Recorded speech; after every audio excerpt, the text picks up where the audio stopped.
playing Zenchess in a 15+2 game on leechess.org. Let's open with d4 against Zenchess.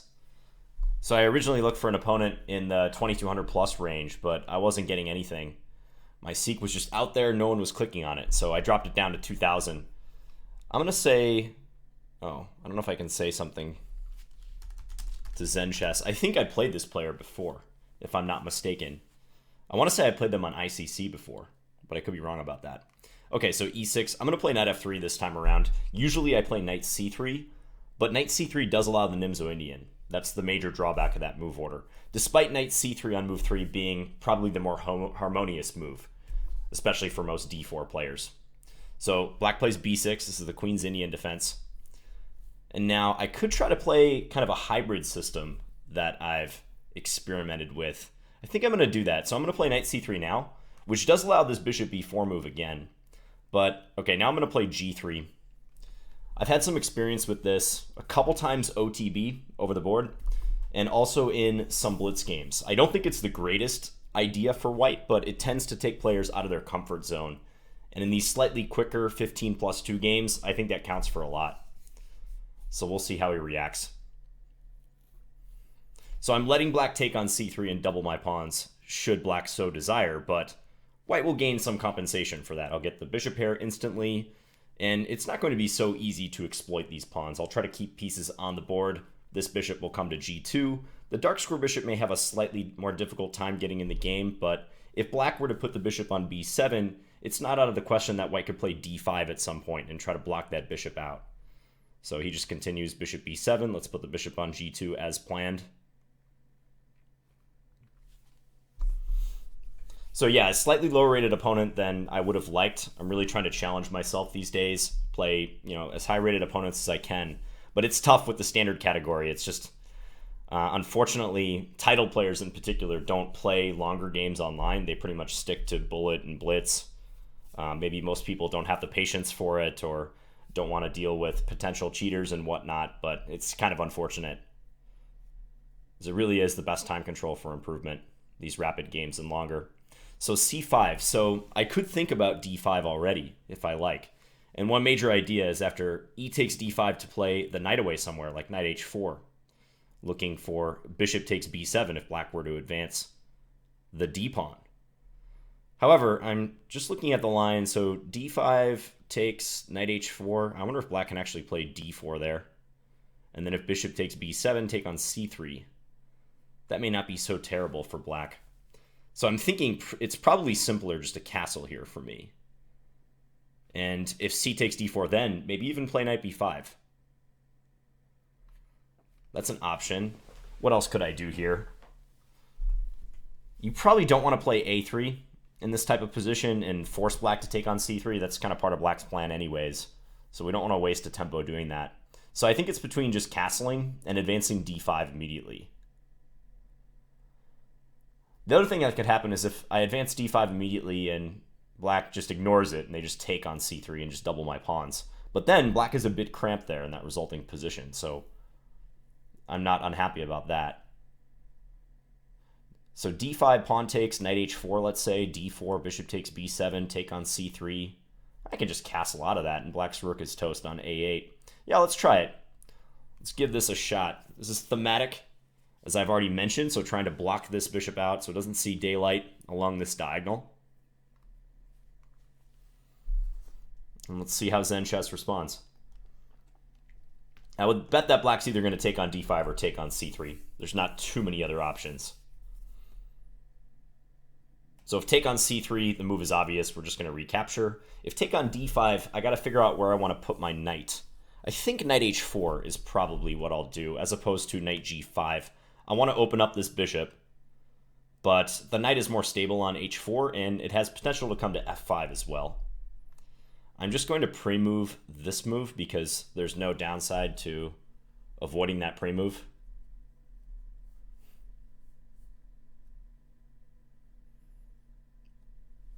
In a way, you could think of this as white trying to obtain a better version of a Benoni by making this d5 advance. If everything goes correctly, then black will just be left with this relatively ineffective bishop on b7. That's my hope. And I might possess the bishop pair as well. if this exchange occurs on c3.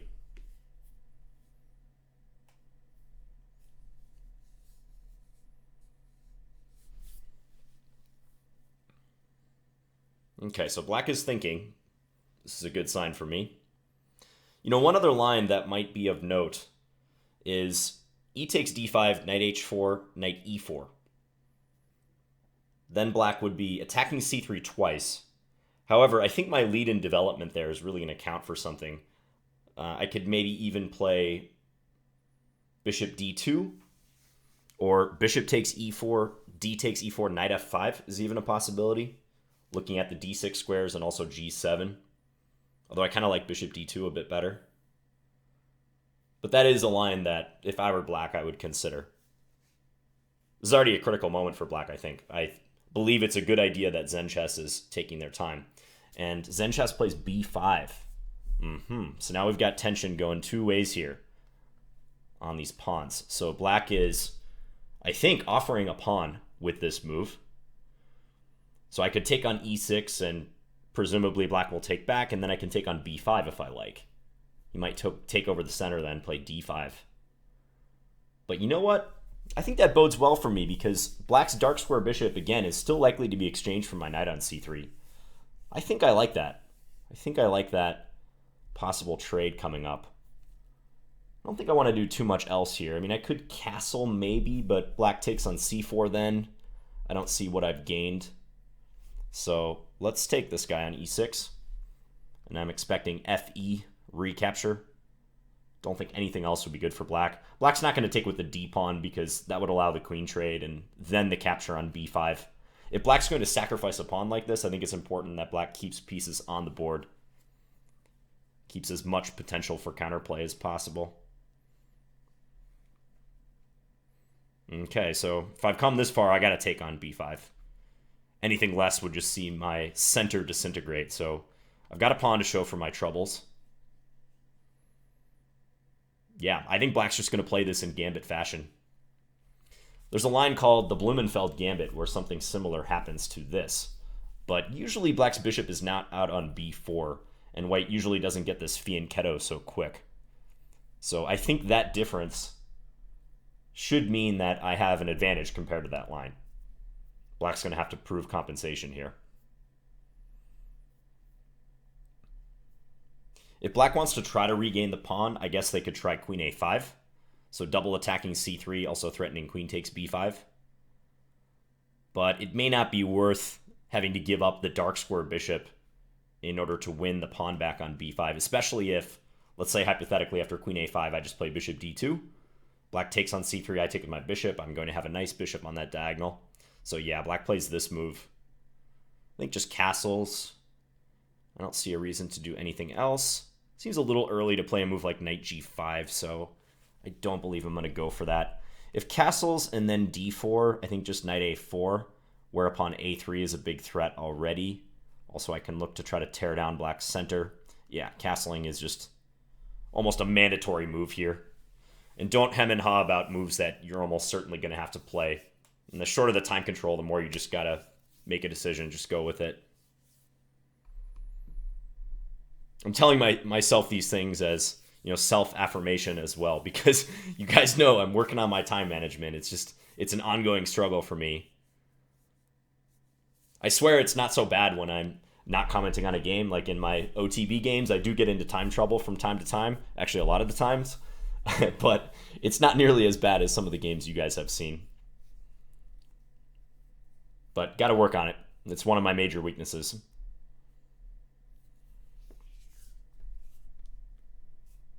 I've mentioned I'm trying to play more standard recently. I've really tried to embrace this concept of just doing more for my own improvement. Just hands-on, playing as many games as possible against good opposition. And I hope that is a takeaway for all of you as well, especially those of you who are actively trying to get better at your game. I know many of you watching this channel are trying to increase your own rating, increase your strength. And if you're like a lower rated player, there's really just no substitute for playing these longer games. It's just, I'm going to keep harping on that because it's true.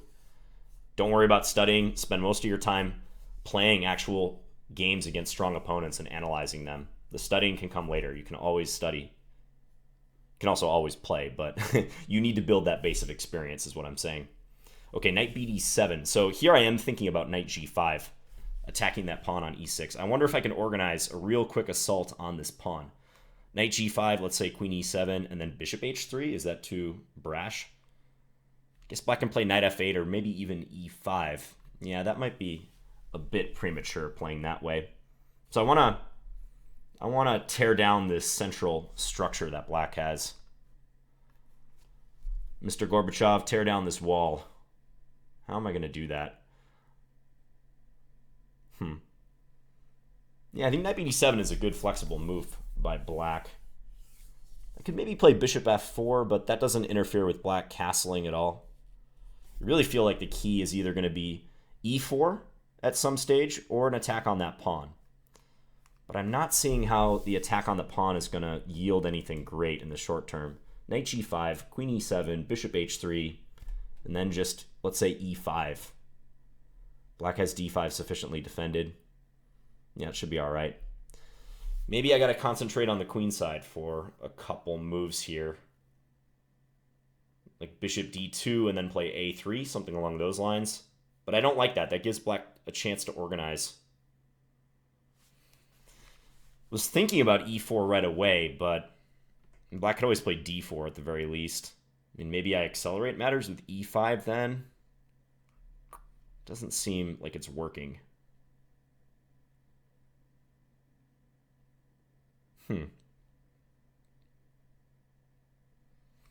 What about bishop f4, castles, and then just knight e5?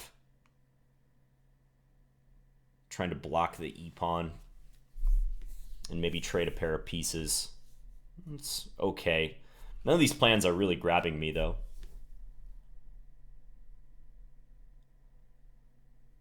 I feel like this is a position where the computer is going to say I'm a lot better, but it's not immediately apparent why to my human eyes. I mean, I'm up a pawn. I know that contributes the lion's share of the advantage, but how do I navigate this?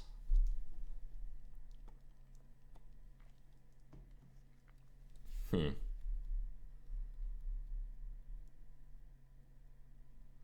thinking about that e4 move again, but e4, d4, e5, I don't really trust that continuation. It's going to sharpen things up. Maybe, though. e4, d4, e5. Let's say knight takes e5, knight takes e5, bishop takes g2, king takes g2, d takes c3, queen takes d8, rook takes d8. Maybe I have knight c6 at the very end. Let's give it a shot. Let's see what happens.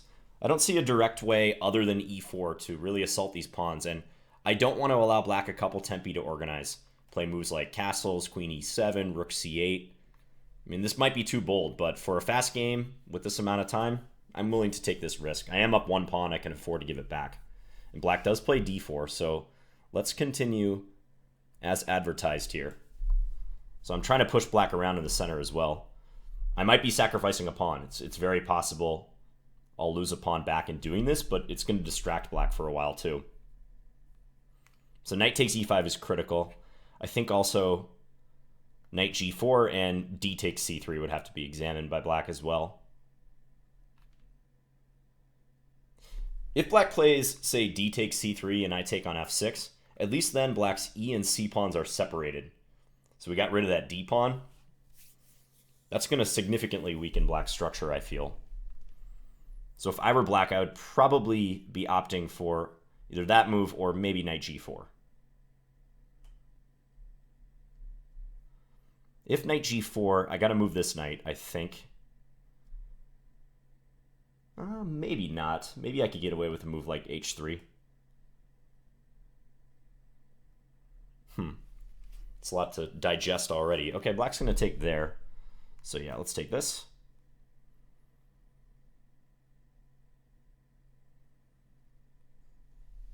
Lots of pawn action going on already. I'm fighting for the initiative with e4. That's what I was up to with that move. If black takes on b2, I'll take back. Okay, so I think he makes a smart decision right there. So I was calculating this line. I was thinking check. All right, it wasn't quite this line I was calculating. That was with knight takes e5. It's kind of similar, but it's not the same. Maybe here I should avoid the queen trade.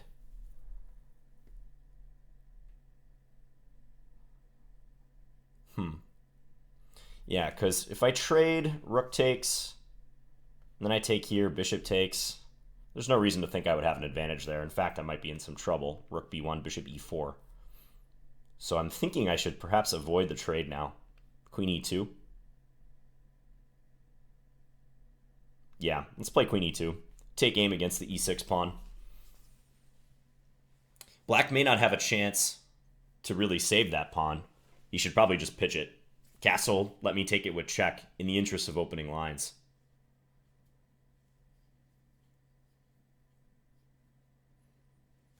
So if black does castle, how will I play? Do I take the pawn, or do I just continue developing? And developing rapidly, ideally.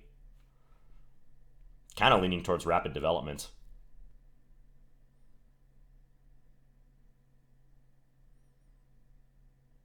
It's a little weird. Yeah, so black, doesn't take it. Because taking on b2 even helps me develop, gets the bishop out here. So I think black senses their best chance is just continuing to develop.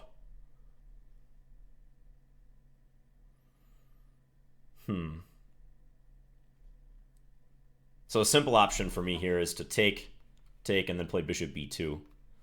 But that just, I don't like the look of that. It feels a little slow.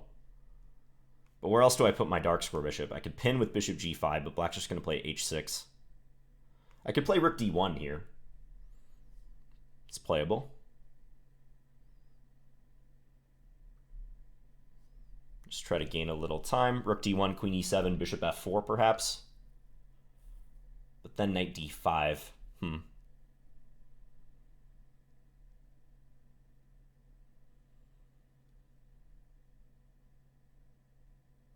There's also queen e6, king h8, and knight e5. Bishop takes g2, king takes g2. What then?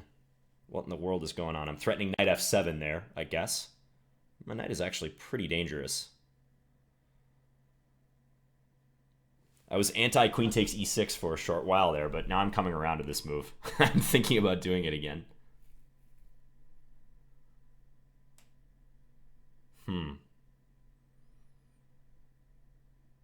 All right, let's do it. Check. Knight e5 or knight g5? Probably knight e5, I think is best. Yeah, let's do that one. Pre-move this capture. Down to 549. But, admittedly, the game has been complicated. So I don't feel terrible about that. There's already been some tough moments.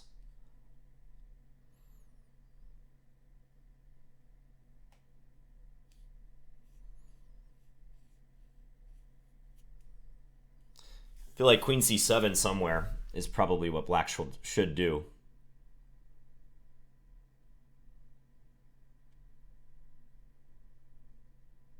Yeah, maybe queen c7 right now, because that will cover f7.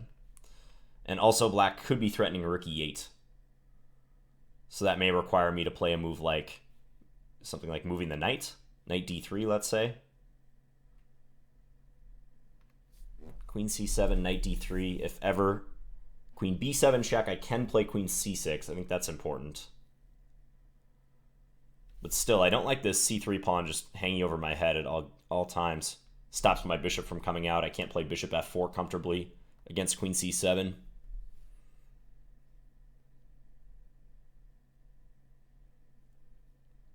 It's sharp.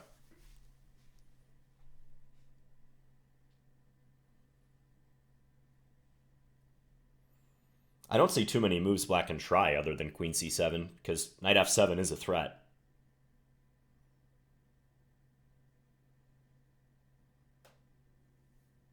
Maybe black can move the queen somewhere far away, and then on knight f7 play king g8, but that doesn't look like a sane continuation. I don't know too many people who would be comfortable allowing that, let's say. There is no smothered mate, though, it's worth pointing out. Knight h6 double check. King goes to h8. Queen g8. Black can take with a knight and keep the rook covering f7. So that's in the event of, say a line like this. King back to h8. There is no queen g8 at the end of that line.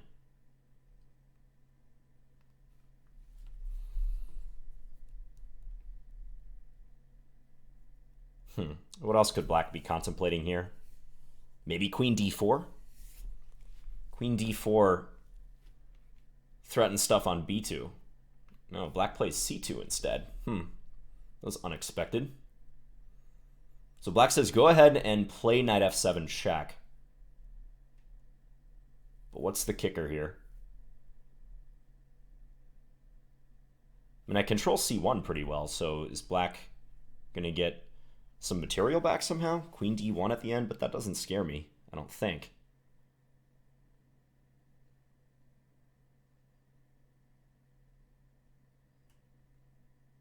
Knight f7 check, rook takes f7, queen takes f7, queen d1, bishop comes out somewhere.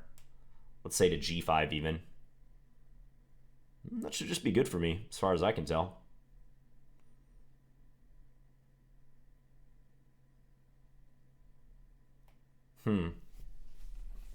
All right, Zen.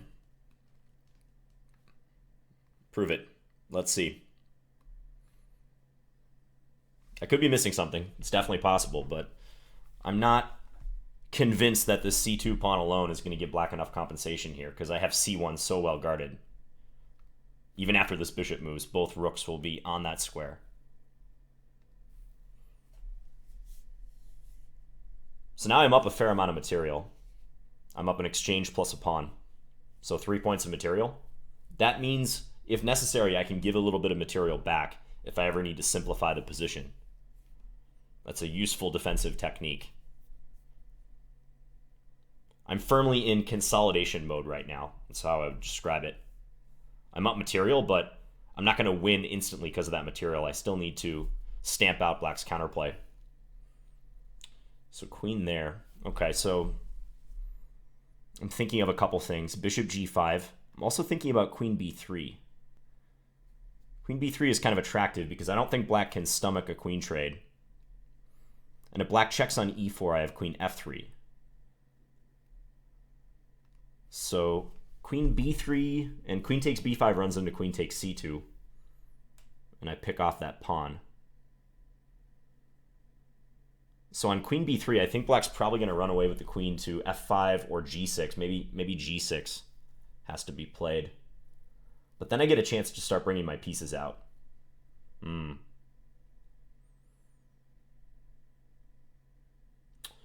Okay, so queen b3, and the other alternative here I think would be bishop g5. A move like that, attack the knight, which also seems pretty good, but I like queen b3 better. Yeah, let's do queen b3. Is queen e2 a problem? Queen e2, I can play queen f3, I think, pretty comfortably. So yeah, let's do that. Looking for a simplification. If black takes, it'll be kind of funny. I'll have triple isolated pawns, but it'll be worth it for sure.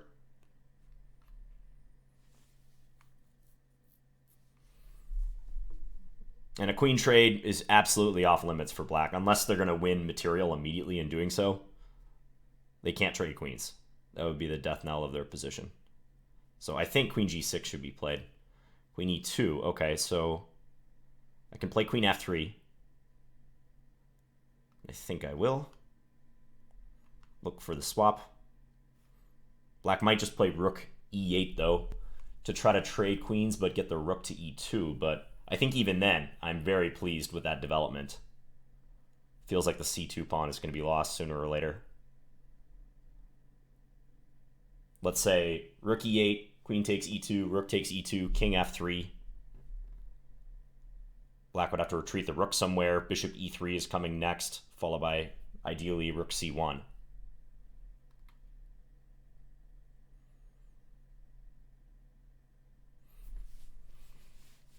Queen e8 is a real sorry move to have to play here. I was about to say sorrowful. Is that a word? Sorrowful. I don't know, but you wouldn't want to have to play queen e8 here. Queen e8, I think I'll play bishop g5. Develop and attack that knight on f6.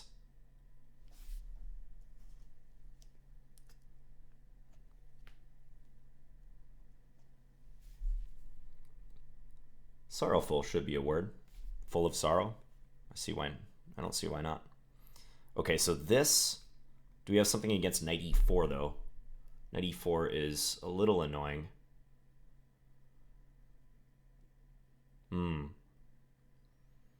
Bishop g5, knight e4. Then I have to move my bishop again, don't I? It's irritating. Perhaps best not to allow that bishop to get into the action, or the knight to get into action with tempo. Bishop f4. Threat of rook c1. Black can't play queen takes b5. If rook d8, rook c1, I have the d2 square covered. Yeah, I think bishop f4 should be good. Let's do that. So a little bit of a course correction there. Bishop g5 springs to mind immediately, develop a piece with tempo, but I didn't like knight e4. Okay, so now we're going to take this pawn, hopefully. I can maybe play a4 if I really want to keep this guy, but I think it's way more important just to take off the c pawn. I don't think we want to dawdle with that goal, so yeah, let's do that. Yep, black does take. No tactics involving rook d3, I don't think. So we'll take this guy. All right, so we're still up an exchange plus a pawn, and I accomplished my goal of winning the c pawn. This allows bishop takes h6 if I want. That tactic should work out, no problem, I would think. Just checking if something like rook d3 ruins my plans, but I don't think so. Yeah, bishop takes h6.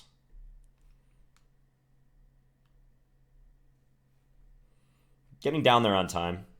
2 minutes and change each. So on rook d3, trying to attack my queen, I'm going to check on a8 and then back my bishop up. And bishop takes h6 is working because if black takes, I take on f6. Removal of the defender. Yeah, no reason to get fancy here. I actually just can play bishop e3 right away, can't I? Maybe that's better. Yeah, let's play bishop e3 directly. Seems simpler.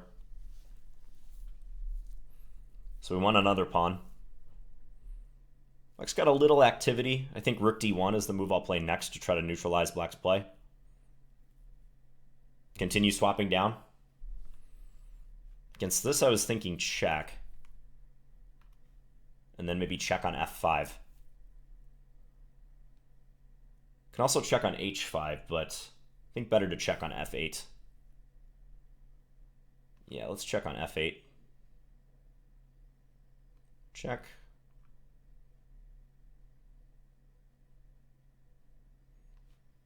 Check here. Maybe I'll move that bishop all the way back to c1 after this too. So if black plays, say, king h8 again, thinking about putting the bishop all the way back here.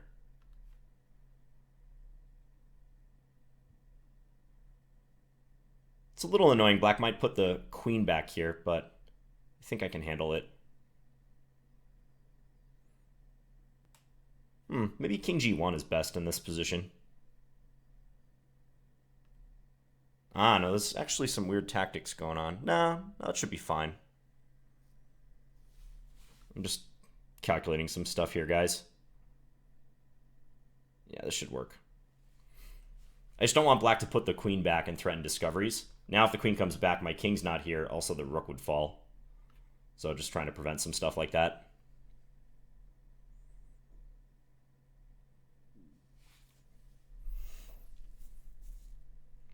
It's definitely a decisive amount of material, but the position remains a little tricky.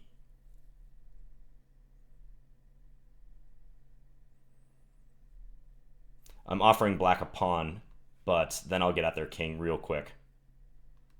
I don't think black can withstand that.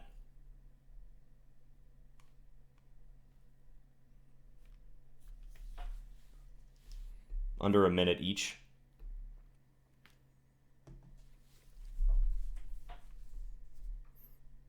I would expect a move like c4. I don't see too much else for black, honestly.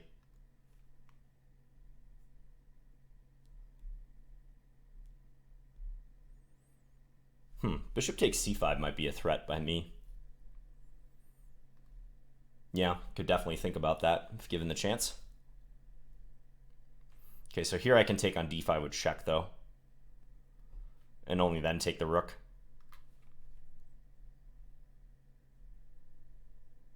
Yeah, black resigned. Okay. So a tactical slugfest. The play sharpened up immediately when black sacrificed that pawn, which I think was not a bad decision. b5. That wasn't really even a move I considered too closely, although I probably should have. I was mostly thinking black was going to take on d5 or play bishop takes c3 check. But b5 became kind of a Blumenfeld style position, right? I take on e6, black took back with the f-pawn, take on b5, and then d5. I think my analysis will hinge on the effectiveness and the soundness of this move e4 on move 11. It's a radical decision. Try to sack the pawn back when your opponent has just given you a pawn. We're fighting for the initiative right here. But I just didn't see a good way forward that really put any significant pressure on black. It looked like black's next moves were too easy. You know, castles, queen e7, rook c8, as I was explaining, an eventual advance in the center. So I'm trying to wrest the initiative away from my opponent. And also trying to fracture the structure. So trying to get this pawn to capture, or even capture on c3 as happened in the game after d4, e5. Black has a lot of options here, as I was saying. Knight takes e5 is one move I had to calculate. Knight g4, taking on c3.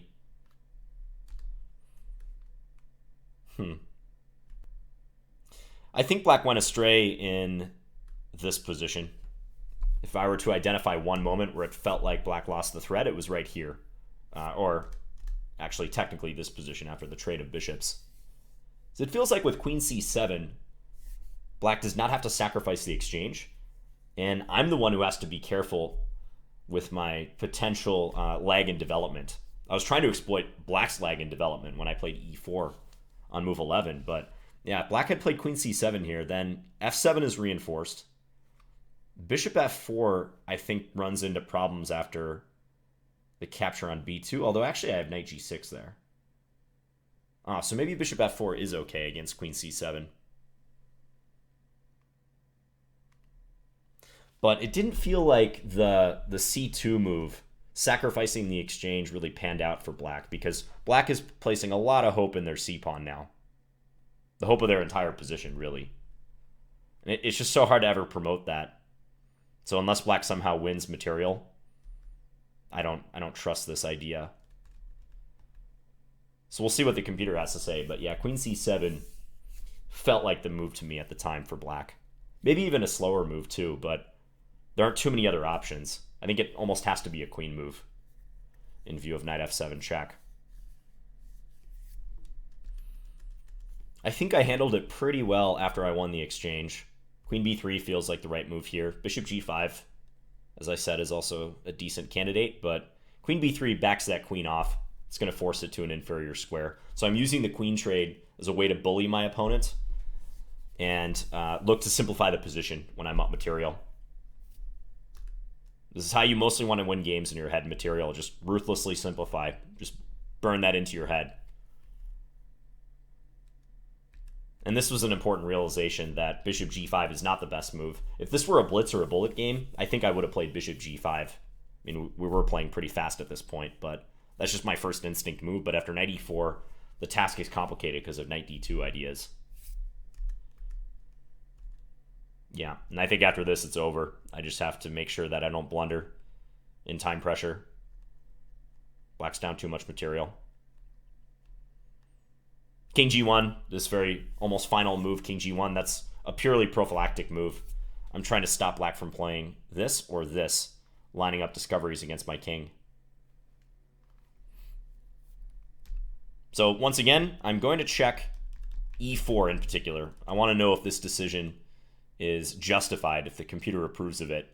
I bet the computer is not going to approve of it. Just having analyzed with computers a lot, I bet it's going to say just play the position slower, keep that extra pawn, bishop d2, something like that. But it looked like an interesting way to spice things up in a way that wasn't that risky when all is said and done. I think the worst case scenario is that black gets their pawn back and maybe I've lost some of my advantage, but black might have to navigate a minefield to do that. Okay, let's click over to the analysis. The sharper the game, the more likely you are to have more inaccuracies, mistakes, and blunders. It's just something I've noticed. I can usually get 0-0-0s only in real positional strategic struggles where there's not a lot of tactics going on. If the game is at all tactical, almost never do I get zeros straight down. And you guys can't even see these numbers, but I had 2 inaccuracies, 1 mistake, 0 blunders for a 22 average centipawn loss. And Zenchess had 3 inaccuracies, 3 mistakes, 2 blunders for a 57 average centipawn loss. So, all right, let's run through this one. So I played knight f3 on move 3. This is just to avoid the Nimzo-Indian for a game. You can also play g3 if you like. That goes into the Catalan. I'm going to turn off this local analysis for a second. So now I play knight c3 after b6. This is just a hybrid move order that I've adopted sometimes. And again, I don't think this move order is that great for white, but I have experience in it. Usually black is facing it for the first time or one of the very few times that they've had to deal with this sort of system. So it has some practical value in that sense. And I think this d5 idea is worth remembering. So if there's a capture here, my plan was knight h4. Computer actually says knight d2 is better. I guess that breaks the pin. That's an interesting way of doing it as well. But let's see what it says about knight h4. Yeah, then knight e4. So I'm trying to recover the pawn by taking on d5, but knight e4 might throw a spanner in the works. Take, queen d6, stopping castling. Okay, what about this move I was considering? Black can just castle the safety. I guess knight d6 doesn't do much. But that was the main advantages I thought in bringing the knight to h4, is that it could jump into f5. But yeah, if takes, knight d2 is pretty interesting as well. And then how does the engine want to play this? Take. I guess the problem is it's going to be harder to win d5, right? Because my queen is not participating in the attack on that pawn. So black can secure the bishop. Right, and now black is ready to play d takes c4 on the next move. Yeah, this doesn't look right. I'm pretty sure I would have gone for knight h4 had this been played. And just to illustrate the type of improved Benoni position I was talking about, so if black were to castle, let's say, I can take here, and I think it's very comfortable for white. d6, let's say, castles. Because I don't think this bishop has a great influence against this pawn. White can always try to reinforce it here later. Knight f5 is hanging over black's head constantly. This bishop is kind of misplaced on b4, I think. Usually in the Benoni, black has g6 and bishop g7 in. So I like white here. But yeah, e takes was critical. Knight h4, knight e4. That would lead to some interesting play. I think I mentioned bishop d2 as a possibility as well. Computer says no. Queen f6. Attacking f2. Yeah, this is sharp stuff. It's a lot to calculate in a fast game for both sides. So the computer assigns b5 a question mark, so that makes me think it just doesn't believe in black's compensation as played in the game. So I take on e6. Black takes back. I take here. d5. Yep, so black taking over the center. That's what black is looking for compensation-wise.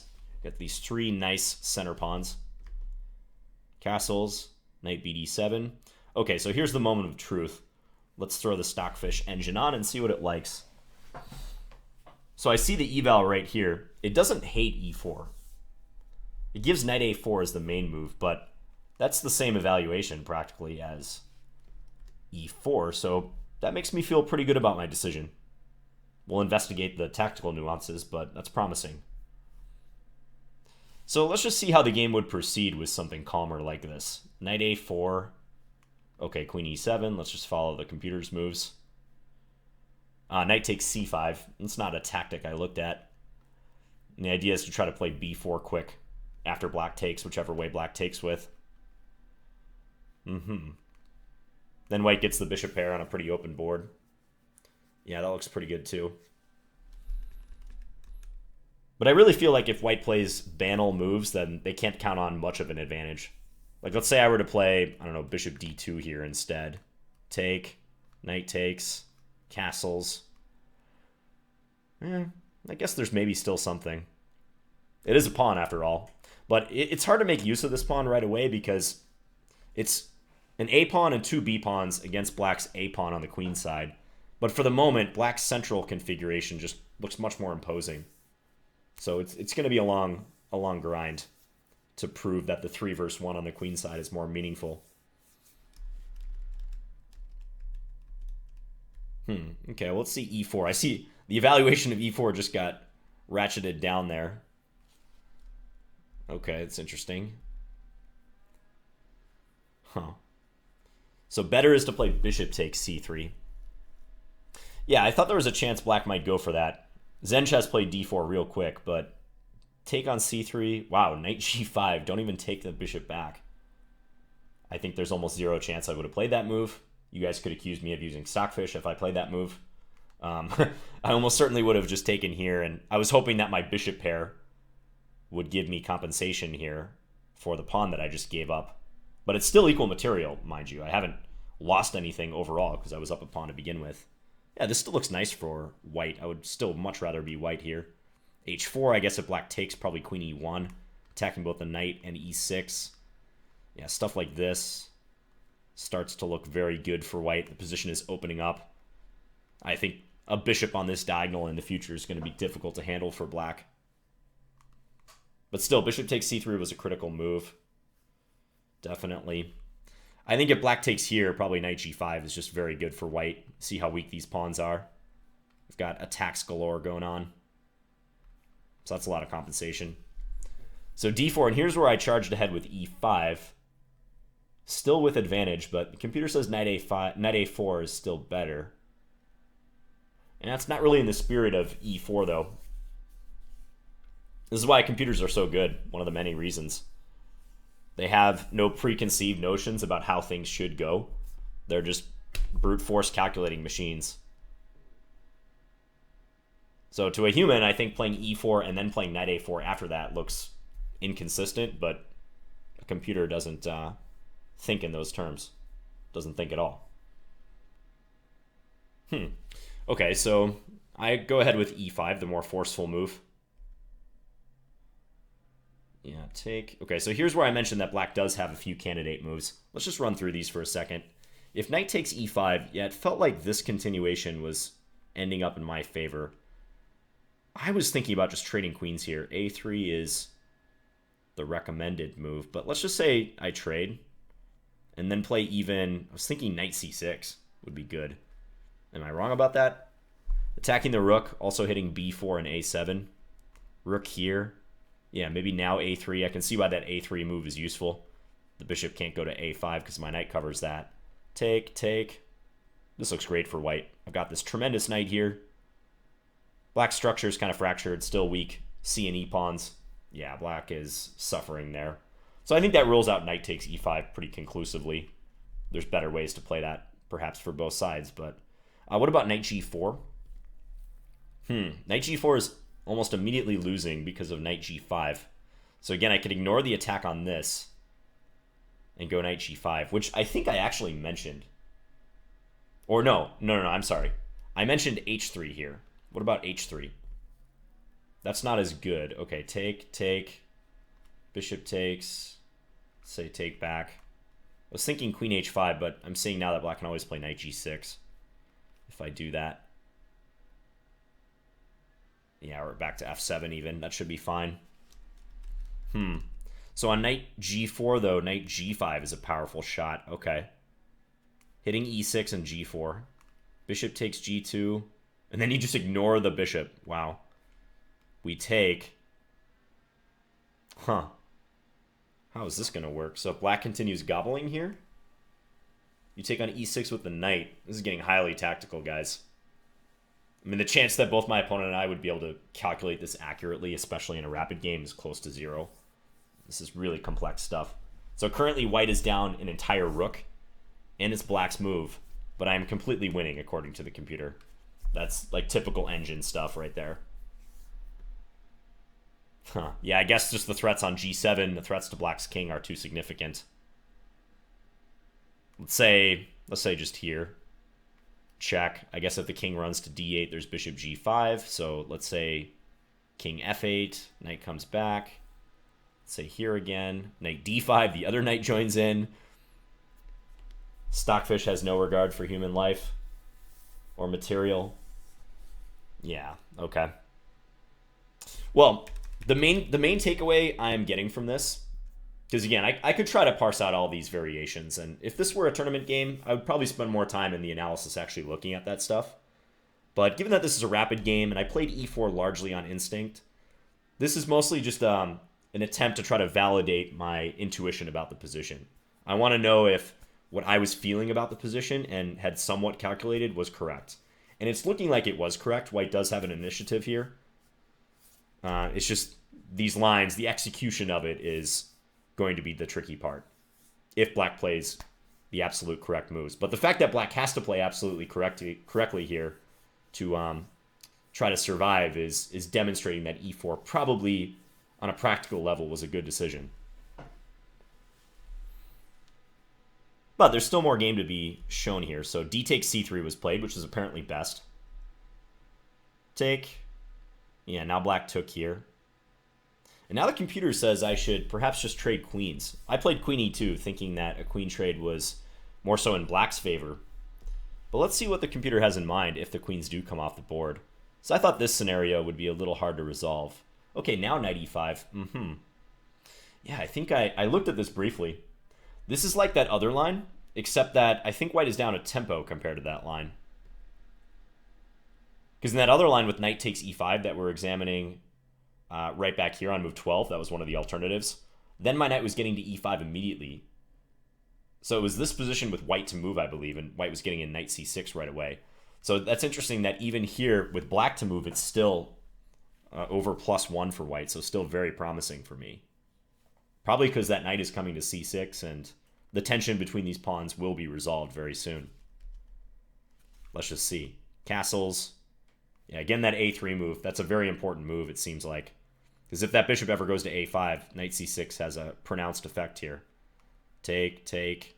Yeah, bishop d2. Black has to go through contortions to avoid bishop a5. I would just love this scenario. You see all those weak pawns. We got the majority on the queen side, the 2 versus 1. There's not a great sense of coordination in black's position. Yeah, white is a lot better here. Okay, so yeah, the queen trade looks pretty good. Queen trade and then knight e5. Simplify, and even the better pawn structure in the endgame gives black problems. Queen e1. Yeah, that's a very weird looking move. The computer is now liking. Stepping into the gaze of this bishop on b7. That seems unnecessarily provocative to me. Queen e2 looks a lot more natural as I played, but again, that's computer chess for you. So queen e2. Yeah, and black, I think, made the right decision. I think black should not try to defend this pawn. They got to realize that their king is in danger and just get it out of the center. So black did that. Black castled. And here I took on e6, and the game is again getting sharp. And I see I made a mistake coming up according to the engine. So, all right, take here. And it doesn't like knight e5. It says that's a question mark move. a3 is good. a3 here, and then knight g5. I'm noticing in almost every variation the engine wants to play a3. So why is knight g5 so much better? I mean, I still have this. Maybe it's the fact that if black does play this queen c7 move, I don't have this unstable knight on e5 to deal with. Rook e8 is not as big of a threat. I'm betting that's the reason. Let's see. So as played, knight e5, bishop takes g2, king takes g2. Queen d4 is not even a move. Oh, I did consider queen d4 actually, very briefly. I wasn't completely sure what I was going to do about that, but what if queen c7? Queen c7, white can play f4 and hold the knight. What about bishop f4? With the idea of take here, knight g6, winning the queen. Queen check. I think I was looking at this variation real briefly. I thought this would also be pretty good for white. If I can deal with this pawn, maybe bishop e5. Trade the bishops and eventually win this guy. Yeah, this endgame also looks good. So it appears that this position is critical right here, as I kind of felt in the game and also now in the analysis. Yeah, because this is where black played that c2 move, which I was criticizing. So queen d4, on the other hand, that makes things real complicated. Because now, not only is c takes b2 a threat, but so is a rook move. Rook a e8, trying to attack both the pieces here. So I could play b3. Boy, that looks scary. And then rook a e8. Give the check. Yeah, and black ignores it and plays king g8. Well, doesn't ignore it, but just sidesteps. Black doesn't have to sack the exchange. And remember what I was saying in the game about this not leading to smothered mate? If you've done a lot of tactics, you've probably seen the smothered mate sequence many, many times, which is that, if it works out correctly. But it doesn't have to work because black can take with the knight. And their knight still covers, or their rook rather, covers the f7 square. So I think what that means is that after rook a e8, the game is going to end in a draw. Knight f7 check, forced. Otherwise I lose the knight after the queen moves. King here. Yeah, I don't think black gets... Yeah, black doesn't want to get involved in this. This is still a lot of play for white.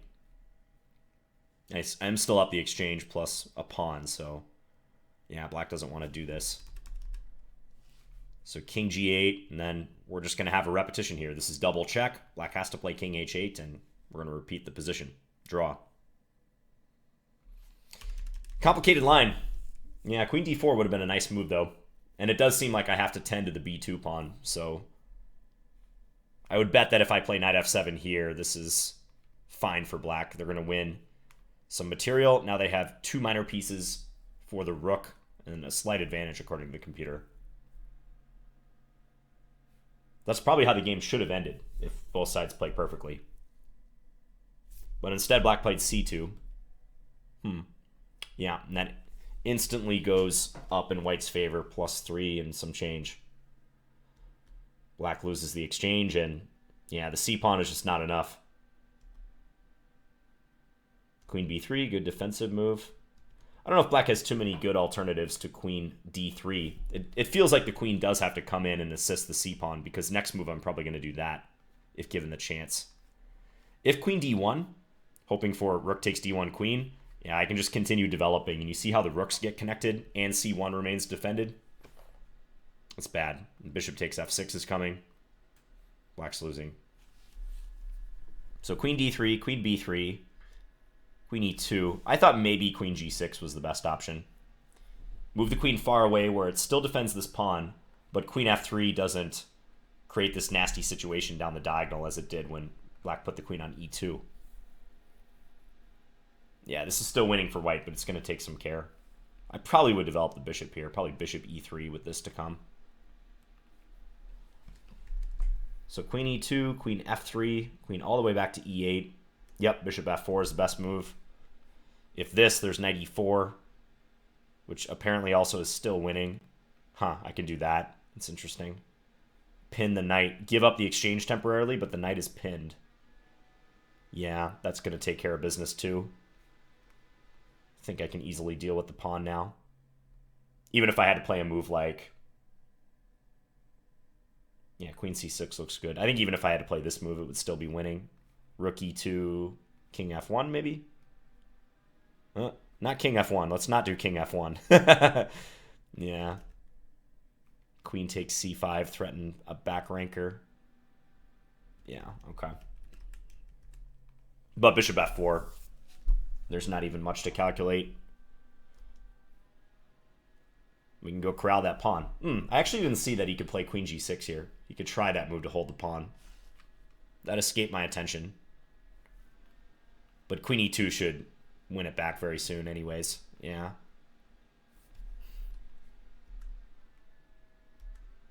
We'll just check these last few moves just to be complete.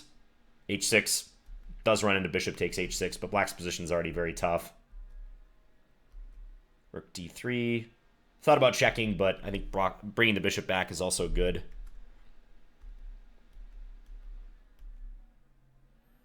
And here the check on c8 is recommended by the computer, but I kind of like king g1. A useful prophylactic move. Just avoid any threats down this diagonal with black repositioning their queen. Yeah, it makes sense. Because just to illustrate something I was a little fearful of, let's say I play bishop c1 here. Black can play this move. And now I'd have to play king g1 anyways, because if I take the free rook, there comes a checkmate in 2, either with knight f4 or knight e3. This will be the same thing. Double check. King has to come back here and checkmate. Note that the knight is even guarding the h3 square, so I can't escape that way. So I thought, you know what? Let's just deal with that potential situation right away. King g1. And black can take on e3 with the knight, but I just figured that this would be pretty easily losing. Something like this, and